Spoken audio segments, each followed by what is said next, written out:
Je laisse la place au pasteur Emmanuel Vainqueur pour, bien sûr, le message du jour dont je vous rappelle le thème, le chemin du succès. Merci à vous, pasteur Emmanuel Vainqueur. Merci à vous, pasteur Gilles, Dorine et Frère Palmier, la foi Calix. Merci pour ce travail commun avec un esprit communautaire. Nous sommes un. Dans toutes ces choses, nous sommes un. Amen.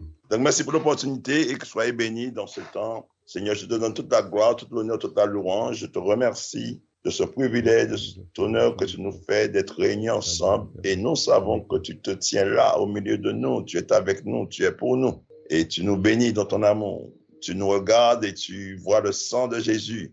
Et tu nous apprécies parce que tu nous regardes à travers le sang de Jésus. Tu nous vois pur, tu nous vois juste, tu nous vois tel que tu es. Et nous te rendons grâce pour cet honneur, privilège que tu nous fais. Merci pour cette grâce. Au nom de Jésus-Christ de Nazareth. Amen. La sœur Dorine a lu un texte tout à l'heure là qui disait « Réjouissons-nous ». Et ça m'a rappelé une inspiration que j'ai eue. Et cette inspiration dit comme quoi « Réjouissons-nous, soyons dans l'allégresse, car les noces de l'agneau sont venues, donnons-lui gloire.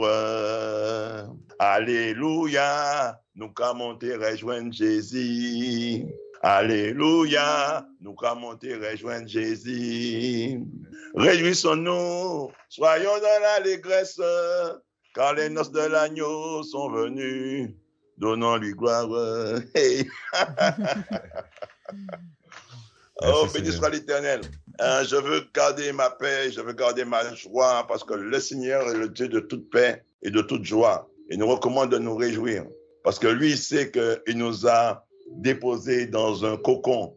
Malgré les afflictions, malgré les pressions, malgré les oppositions, malgré tout ça, Dieu, il est avec nous. Et si Dieu est avec nous, tout va bien. All is well, comme disait cette femme qui avait son fils qui était décédé dans ses bras et partant avec son fils pour aller amener son fils mort vers l'homme de Dieu. Son mari lui demande, alors qu'est-ce qui se passe là-bas? Elle a répondu, tout va bien. All is well, tout va bien. Tu vois?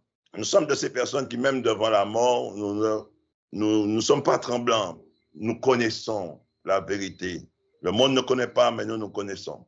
Et donc, qui que tu sois, quel qu'en soit le lieu où tu te trouves en ce moment, sache que c'est Dieu qui t'a appelé à être ensemble avec ce matin. Pour moi, c'est ce matin, en Guadeloupe. Je suis dans les Antilles Caraïbes et je m'appelle Vainqueur Emmanuel. Je suis marié et j'ai le ministère. Nous travaillons beaucoup dans les rues parce que nous avons orienté nos activités vers les démunis, vers les gens défavorisés, vers les gens en situation de dépendance de drogue ou d'alcool. Mais nous prêchons à tous ceux qui mettent leurs oreilles à l'écoute de notre voix. Nous annonçons l'évangile de paix de notre Seigneur Jésus-Christ. Alors soyez bénis dans cet instant. Que Dieu fasse le ministère à ton cœur avec sa parole. Que Dieu ouvre tes oreilles et que tu puisses entendre la voix de Dieu à travers mon partage. Et que cela te semble un peu prétentieux, mais sache qu'à travers le prédicateur, c'est Dieu qui veut te parler, c'est Dieu qui te parle. Amen. Et donc, j'ai choisi ce texte sur le thème qui dit le chemin du succès, parce que j'ai compris qu'on doit emprunter un chemin, le chemin de la justice, le chemin de la vérité. Et j'ai pris le texte de Néhémie 1 pour déposer un fondement sur mon développement. Et le texte de Jérémie 1, verset 11, je vais prendre des lunettes parce que j'ai depuis les yeux de mes 20 ans. Je vais aller dans le texte de Néhémie, ou bien si la sœur Dorine veut bien lire le texte, s'il te plaît. Néhémie 1, 11. Ah Seigneur, que ton oreille soit attentive à la prière de ton serviteur et à la prière de tes serviteurs qui veulent craindre ton nom. Donne aujourd'hui du succès à ton serviteur et fais-lui trouver grâce devant cet homme. J'étais alors échanson du roi. Merci Seigneur pour ta parole. Merci Seigneur parce que tu fais tout par ta parole. Tu ne prends pas une pioche, tu ne prends pas un marteau, une igorine.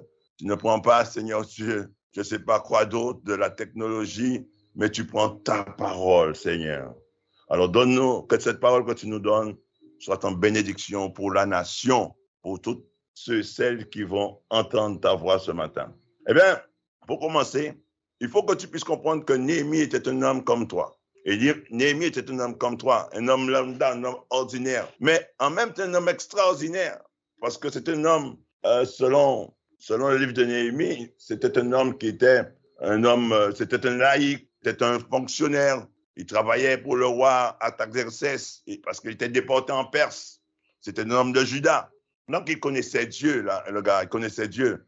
Il a été déporté là-bas en Perse. Et là, il servait le roi comme échanson. Il portait le vin. Il surveillait les mets, la cuisine, les boissons du roi, comme ça, il était au service du roi. Mais le gars avait un problème par rapport à son pays qu'il avait laissé. Il a été déporté. Et donc, il avait sa famille là-bas. Il avait ses ancêtres enterrés là-bas. Et il s'inquiétait, il se souciait de la situation de son pays. Et il y avait des jeunes qui étaient là-bas, en Israël, et qui sont revenus d'Israël. Ils sont revenus vers le royaume perse, auprès de Artaxerxès. Et Néhémie leur demande des nouvelles de là-bas. Et les nouvelles qu'il reçoit sont très désolantes, sont très tristes. Et ça va toucher son âme, ça va toucher son cœur de savoir que les murailles de Jérusalem sont par terre, les portes sont brûlées, c'est la désolation. Et donc, ça va l'attrister à un maximum. Un maximum, il va être cassé. Le gars va être cassé de la situation de son peuple, de sa nation et du lieu, du culte qui est par terre. Et donc, les textes nous apprennent que dans Jérémie 1er, qu'elle a appris ces choses, Néhémie se mit à jeûner et à prier. Dans l'impact des nouvelles, du désastre qu'il y avait en Israël, à Jérusalem, l'impact va l'amener vraiment à être cassé dans la désolation et il va rentrer dans le jeûne et il va prier devant le Dieu des cieux. Et le texte, dans le chapitre 1 de Néhémie, au verset 5, il nous montre un peu comment Néhémie a développé sa prière. Et le chapitre 1 de Néhémie, au verset 5, il dit « Ô Éternel, je dis à Dieu, ô Éternel, Dieu des cieux, Dieu grand et redoutable, toi qui gardes ton alliance et qui fais miséricorde à ceux qui t'aiment et qui observent tes commandements, que ton oreille soit attentive et que tes yeux soient ouverts. Écoute la prière que ton serviteur t'adresse en ce moment, jour et nuit, pour tes serviteurs, les enfants d'Israël, en confessant les péchés des enfants d'Israël, nos péchés contre toi, car moi et la maison de mon Père, nous avons péché, nous t'avons offensé, nous n'avons point observé les commandements, les lois et les ordonnances que tu prescrivis à Moïse, ton serviteur. Souviens-toi de cette parole que tu donnas ordre à Moïse, ton serviteur, de prononcer. Lorsque vous pécherez, je vous disperserai parmi les peuples.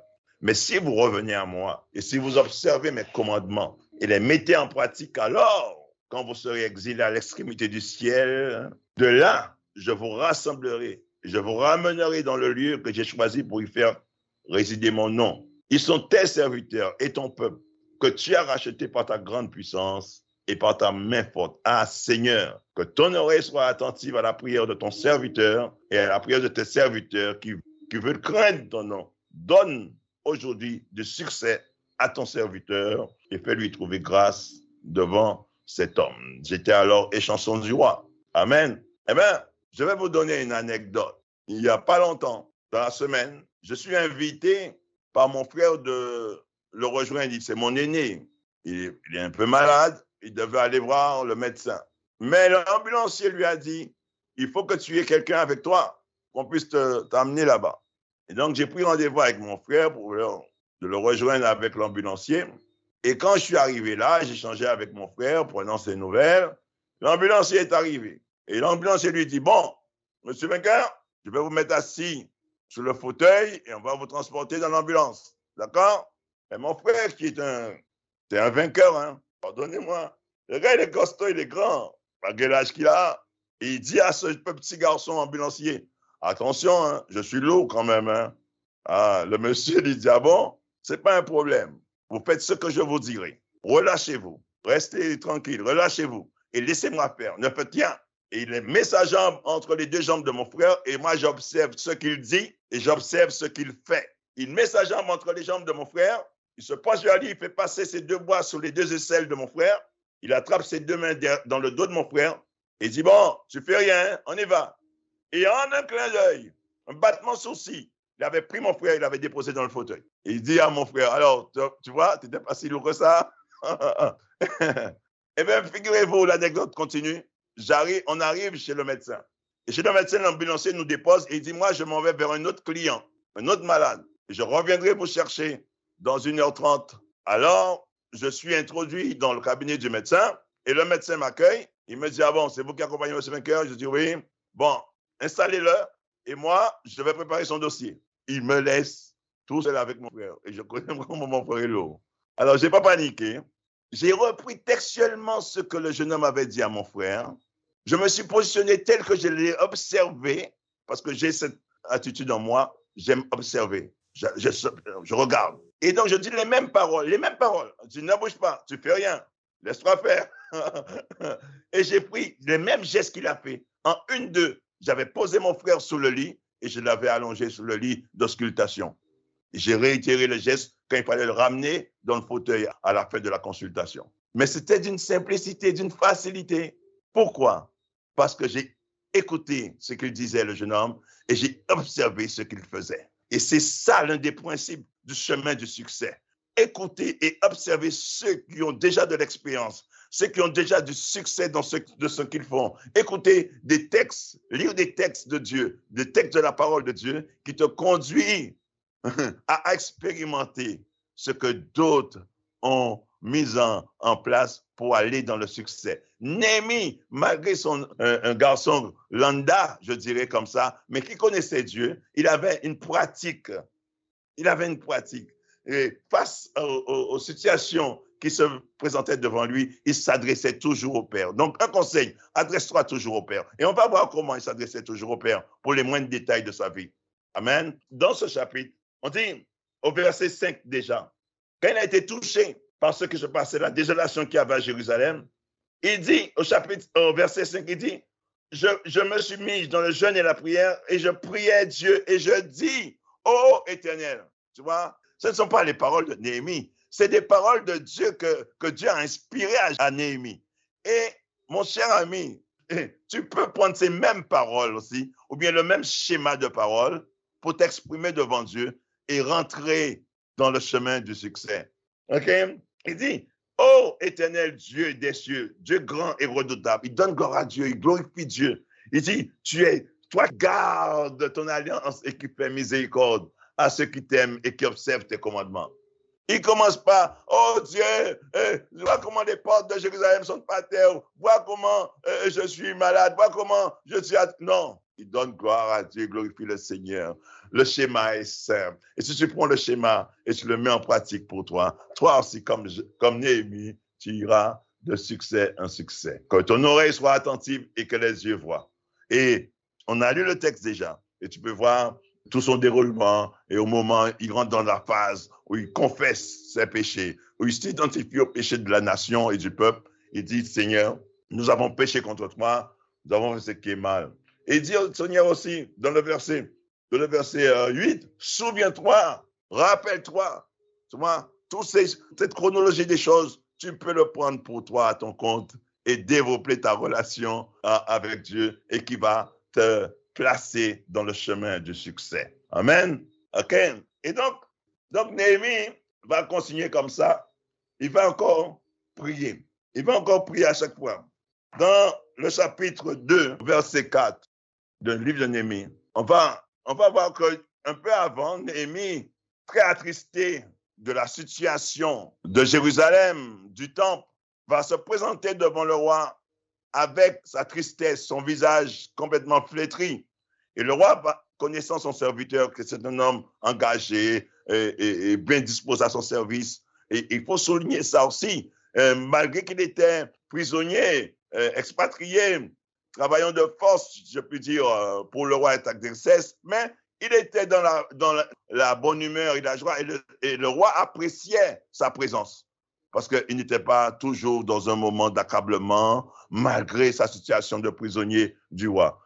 Mais ce jour-là, suite aux mauvaises nouvelles, il était vraiment accablé, donc il est présenté devant le roi, et le roi lui dit, mais qu'est-ce qui se passe? Tu es amoureux ou quoi? Qu'est-ce qui se passe? Je suis triste comme ça. C'est un problème de cœur.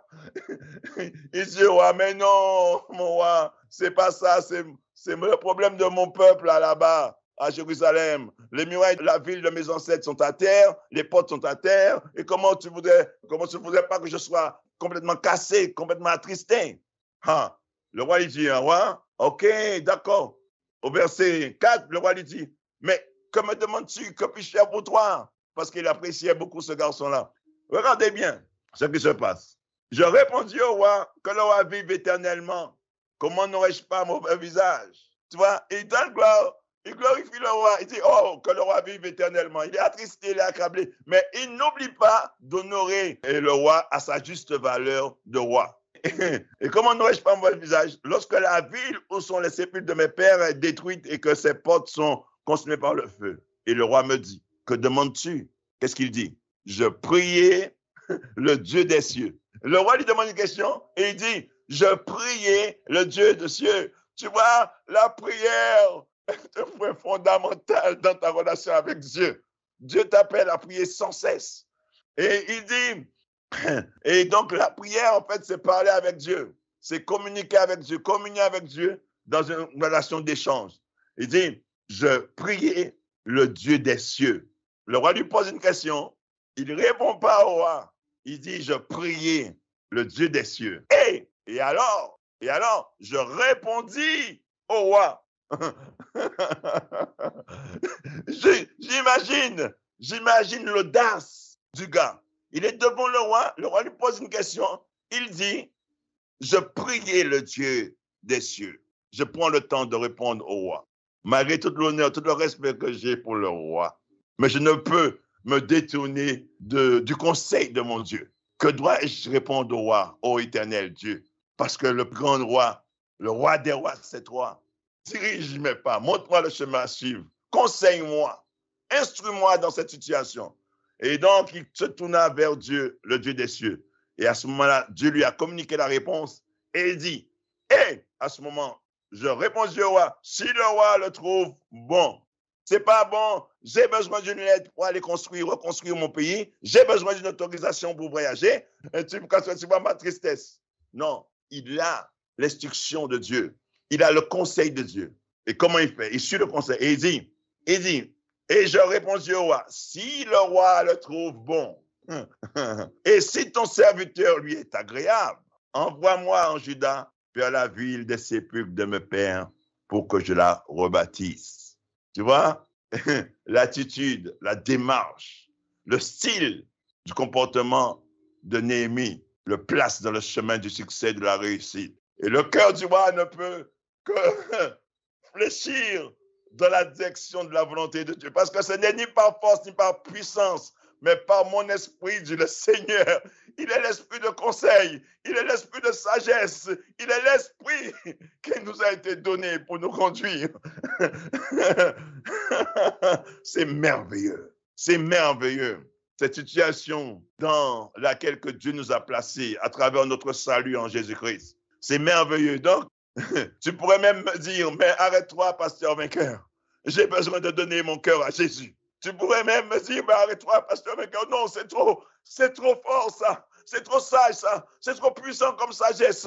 Laisse-moi donner mon cœur à Jésus. Et donc, tu peux le faire de là où tu es.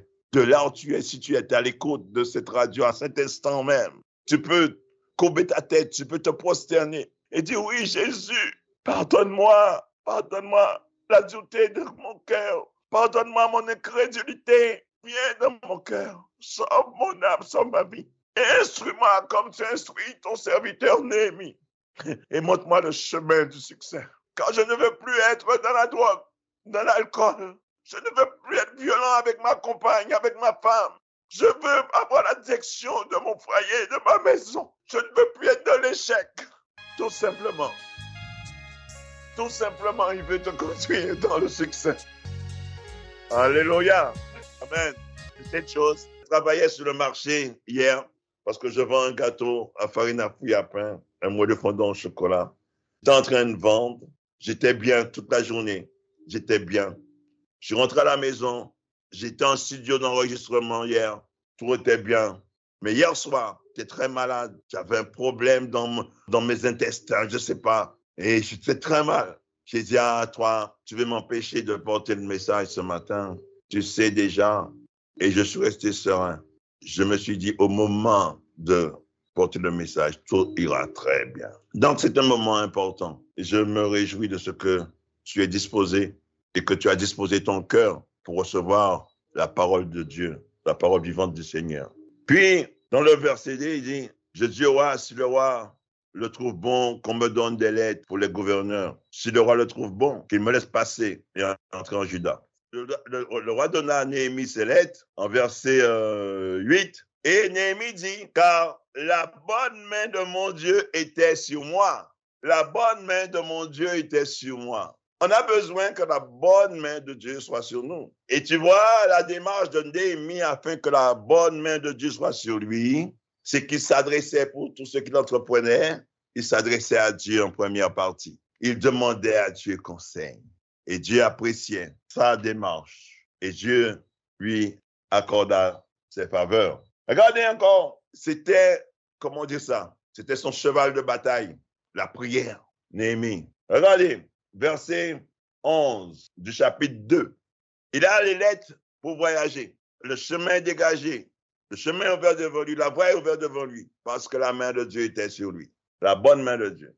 Verset 11, il arriva à Jérusalem et j'y passai combien de jours? 3 jours. J'y passai 3 jours. Après quoi, je me levai pendant la nuit avec quelques hommes, sans avoir dit à personne ce que mon Dieu m'avait mis à cœur de faire pour Jérusalem. Il y a plusieurs principes qui se dégagent ici et que tu dois en prendre compte pour continuer à progresser dans le chemin du succès. C'est que Néhémie, il a les autorisations pour monter à Jérusalem, pour entreprendre la démarche, les travaux, pour restaurer la muraille et les portes de Jérusalem, mais il ne fonce pas tête baissée. Waouh, j'ai l'autorisation. Non, quand il arrive à Jérusalem, il s'enferme pendant 3 jours. Vous vous rappelez du jeûne d'Esther? 3 jours de jeûne, 3 jours de prière. C'est un homme, il se retire pendant 3 jours. Après quoi, je me levai pendant la nuit avec quelques hommes sans avoir dit à personne ce que mon Dieu m'avait mis à cœur de faire pour Jérusalem. Il y a des actions que Dieu te demande d'entreprendre où tu dois le faire avec certaines, parcimonie, attention, quoi. Attention, on ne divulgue pas trop. Juste ce qu'il faut dire, on dit. Très important. Même à ta femme, tu ne dois pas dire. Tout, précipitamment. Tu dois tout lui dire, mais pas précipitamment. Il faut dire toi, parce qu'il y a une prudence. Parce que quand tu parles, la parole sort. Et la parole sort, s'en va. Et donc, il y a des oiseaux qui peuvent entendre. Il y a le mur qui peut entendre. Tu vois, c'est dans le temps. Pas que d'une manière absolue, mais tu vois, tu restes à l'écoute de la voix de Dieu. Donc, on ne dit pas tout. Je sortis de nuit par la porte de la vallée et je me dirigeais contre la source du dragon. Vous savez, ici, je sortis de nuit vers la porte de la vallée. C'est dans Jérusalem, il était. Et la vallée, ça qu'il parle là, c'est la vallée de Cédron. La vallée de Cédron, c'est un lieu vulgaire, un lieu où on jette les ordures, un lieu où il n'y a pas de passage. C'est un lieu sombre. C'est un lieu où c'est une espèce de cavité, de canal qui produit par 2 collines, le mont des Oliviers et la colline de la ville de Jérusalem même, sur laquelle est fondée et bâtie la ville et le temple de Jérusalem.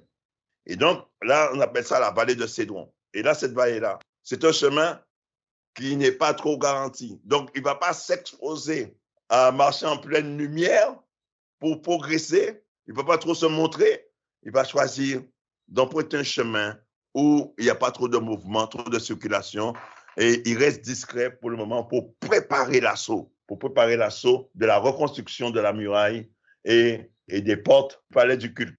Il dit, je passais près de la porte de la source et les temps du roi, et il n'y avait point de place par où put passer la bête qui était sous moi.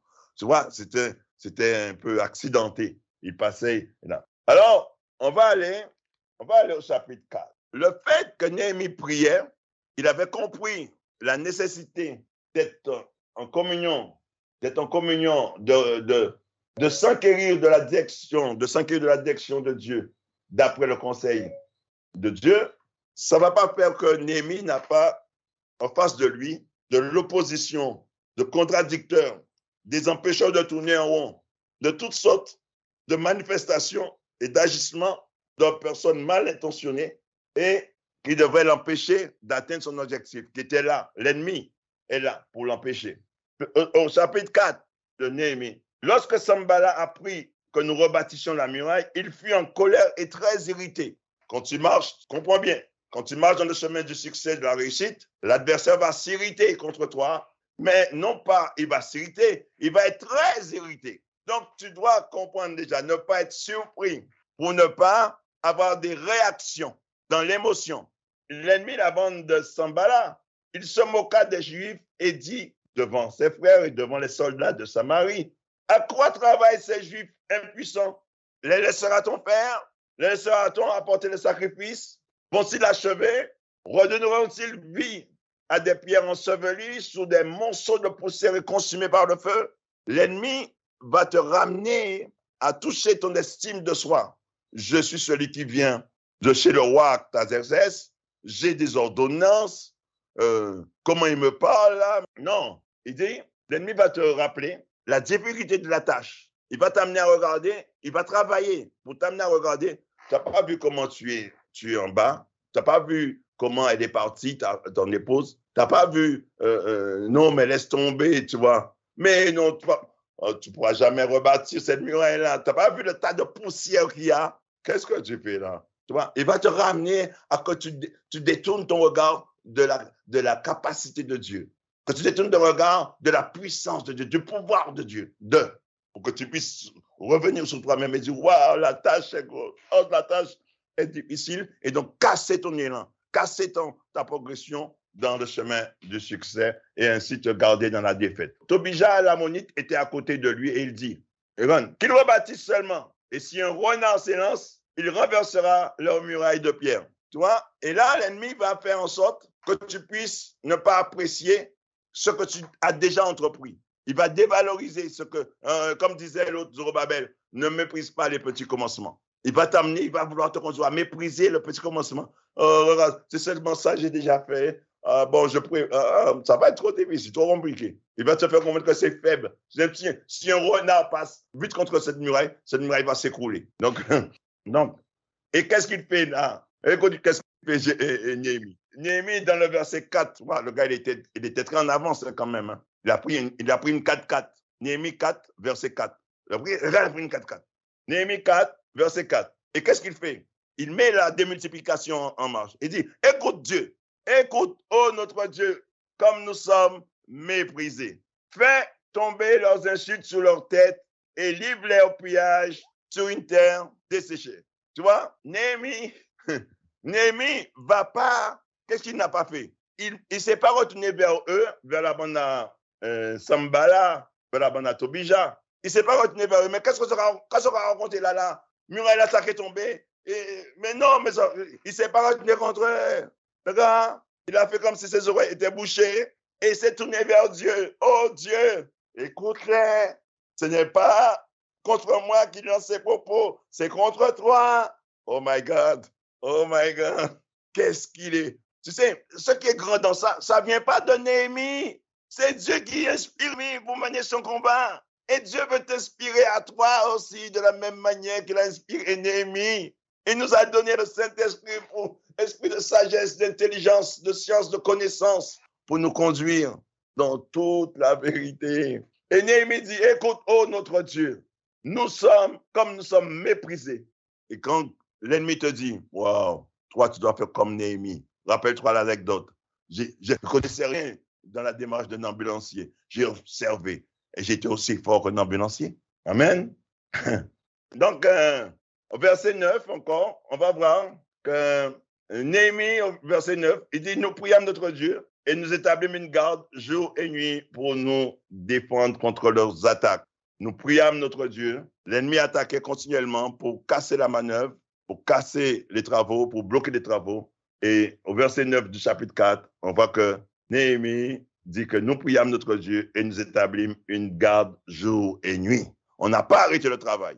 Au contraire, on a augmenté la cadence, on a placé des gardes la nuit sous l'instruction du Seigneur parce que nous avons prié le Dieu et nous avons continué, nous avons persévéré. Au chapitre 5, verset 7, il dit, chapitre 5, verset 7, il dit, je résolus de faire des réprimandes aux grands et aux magistrats, parce qu'ils avaient un comportement dans Jérusalem qui n'était pas à la gloire de Dieu et en faveur du peuple, à travers le comportement. Et donc, Néhémie dit, je résolu. Quand tu veux aller dans le succès, dans la réussite, il faut que tu sois un homme résolu.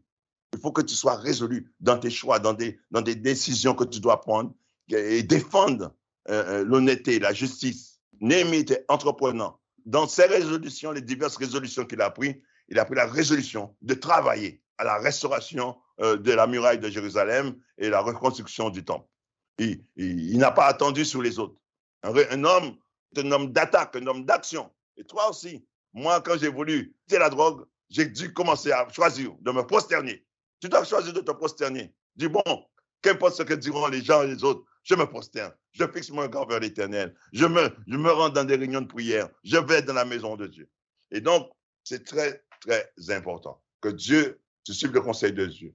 Tu vas voir dans Josué chapitre 6, au verset 1, l'Éternel dit à Josué, hé Josué, vois comment je vais te donner la délivrance. Toi et le peuple, je vais vous donner la délivrance. Néhémie avait vu dès son départ, je vais à Jérusalem, je vais rebâtir la muraille de Jérusalem. Je vais reconstruire les portes de Jérusalem. Il avait la vision. Et Josué a reçu Dieu lui dit, vois, regarde.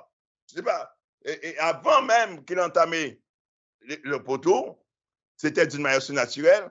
C'est des soldats, au lieu de se mettre à courir avec leur épée brandissant, criant à l'attaque. Dieu a dit non, rangez vos épées dans leur fourreau et marchez autour de Jérusalem. Donc, nous avons un intérêt de suivre le conseil de Dieu. Ça peut paraître complètement hors sens, mais c'est la sagesse et l'intelligence de Dieu. Donc, si j'ai un conseil à te donner, c'est focalise-toi, l'exemple de vie comme Néhémie. Le succès de Néhémie, c'est qu'il est toujours resté en contact avec Dieu. C'est pas qu'il est devenu, bien qu'il a été gouverneur et tout ça, mais c'était pas ça le truc pour lui. Son succès était qu'il est resté fidèle à sa démarche, la démarche opportune, la démarche qui consiste à toujours fixer son regard vers l'Éternel Dieu, toujours s'en remettre à Dieu dans le jeûne, dans la prière, et nous sommes à l'écoute de sa voix, à l'écoute de ses instructions, et les mettre en pratique, et ça nous garantit le succès et la réussite. Écoute le Seigneur ton Dieu,